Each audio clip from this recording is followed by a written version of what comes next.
Hey, what's going on guys? My name is Silent Core and welcome back to my Red Dead Redemption 2 news series. Today we're going to be talking about the possibility of Red Dead Redemption 2 appearing at the Super Bowl, possibly being a new trailer, and also a hint that could indicate a future GameInformer cover magazine covering Red Dead Redemption 2. If you guys are new around here, please take a few seconds to leave the video a like and also subscribe and hit the bell so you don't miss out on any future news or updates on this game.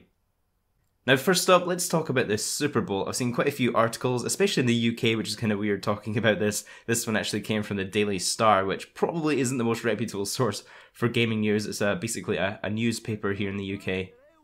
Now the reason people are suspecting Red Dead Redemption 2 to appear at this Super Bowl is because there was a user on Reddit called Drop the Verse who just posted a pre-order card for Red Dead Redemption 2.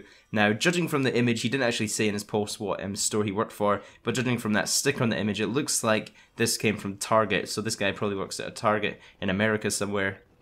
And he mentioned in his post that the sale date for these pre-order cards is actually the 5th of February, and that date is special because it is the date of the Super Bowl.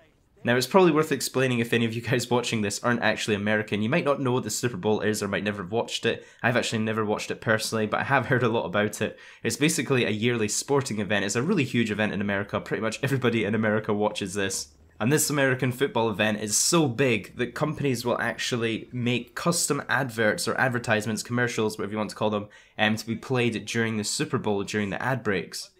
Now I actually heard online that the ad time to show an advert in the ad breaks actually costs over $160,000 for each second of ad time. So for 1 second it's going to cost you $160,000. So even for like a 10-second advert, that's going to cost you $1.6 million, which is insane. Now I really don't think costs would be the biggest issue for Rockstar. You know, I think the GT Online is still doing so well they could easily afford this within just their marketing budget really. However, it's more a case of do Rockstar need to do this?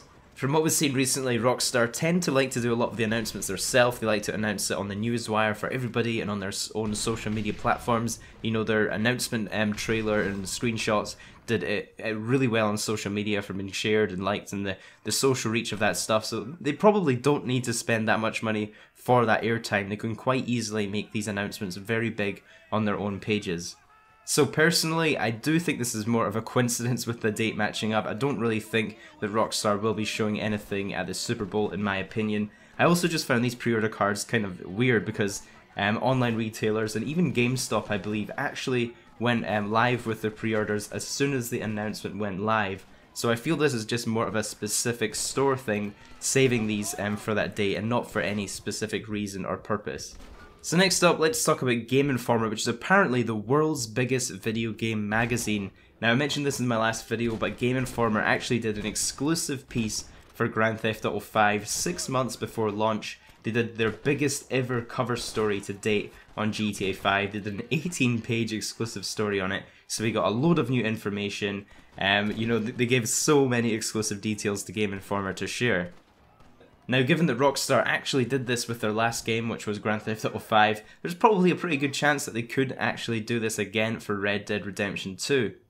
It was also pointed out by Legacy Killer HD, he actually noticed that Rockstar Games just recently followed GameInformer magazine on Twitter. Now that's quite a small detail, you know, it's probably a community manager ran page, but it's still a very interesting detail to note. Now this is very much speculation at this point, but they could be following them, I guess, to tee up or plan future schedules, social posts mentioning them in tweets or announcing some sort of partnership or magazine or cover story that they might do in the future. We also actually had a hint on Twitter when Bill Williamson's voice actor actually signed up, who's called Steve J. Palmer, and just after the announcement, he actually made a Twitter account. He set his Twitter banner to a picture of Bill Williamson, a screenshot from the game, and also started following a bunch of other voice actors who played in the original Red Dead Redemption game, and also started following a bunch of game journalist websites like IGN and GameSpot and websites like that. Now it's interesting to see that since he joined Twitter right after the Red Dead Redemption 2 announcement, he's actually gone pretty much silent. He's not said anything, so maybe Rockstar asked him not to make any sort of announcements, alluding to the fact that he could be returning in the next game. It seems like Rockstar are keeping a very tight lid on things at the moment, but hopefully we get some new information soon, because, you know, it's been quite a few months since we had the announcement, so it would be awesome to get just a few screenshots or some more information on the story or something similar like that. So that's pretty much all of the Red Dead Redemption 2 news I've got for you guys today. If you did enjoy this, please take a few seconds to leave it a like, it really helps out the series. I hope you guys have a great day, and I'll catch you in the next video.